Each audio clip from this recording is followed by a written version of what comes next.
Hello everyone, আসসালামু আলাইকুম। Welcome back to my new video. তো এখন রাত প্রায় 1টা বাজে। আমি একটা মুভি দেখতেছিলাম। তো মুভি দেখতে দেখতে আমার অনেক ক্ষুধা লেগে যায়। এখন ভাবতেছি কিছু একটা খাবো, বাট এত রাতে কি খাবো সেটা নিয়ে ভাবনায় পড়ে গেলাম। ক্ষুধা যেহেতু লেগেছে তো কিছু একটা বানিয়ে তো খেতে হবে আমার। তো ফার্স্ট আমি আমার রুমের লাইটটা অন করে দেন আমি আমার রুমের দরজাটা আস্তে আস্তে খুলতেছিলাম, কারণ বাসার সবাই ঘুমিয়ে গিয়েছে।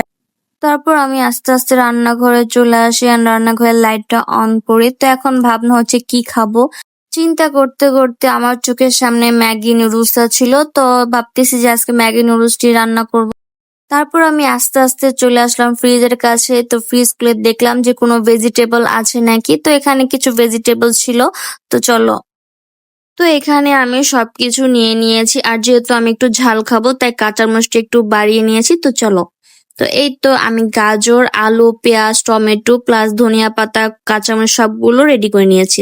ফার্স্ট আমি এখানে একটা সস রেডি করে নেব। তো এর মধ্যে সয়া সস, টমেটো সস আর একটু স্পাইসি করার জন্য এখানে আমি একটু শুকনো মরিচের গুঁড়া দিয়েছি। দেন ম্যাগির যে প্যাকেটের যে মশলাটা ছিল সেই মশলাটা আমি এখানে অ্যাড করে দিব।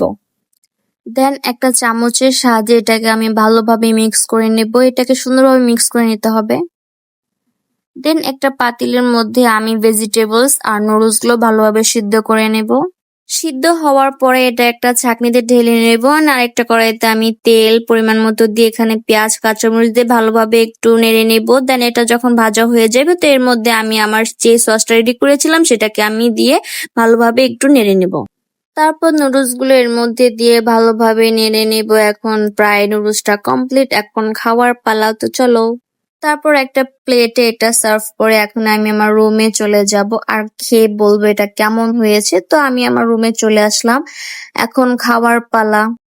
এটা এত বেশি গরম ছিল যে মুখে নিতে পারতেছিলাম না, বাট তারপরে একটু নিলাম। মুখে নেওয়ার পর আমার যা অবস্থা হয়েছে, গরম আর ঝাল দুটোই লাগছিল, বাট তারপরে এটা অনেক টেস্টি হয়েছে।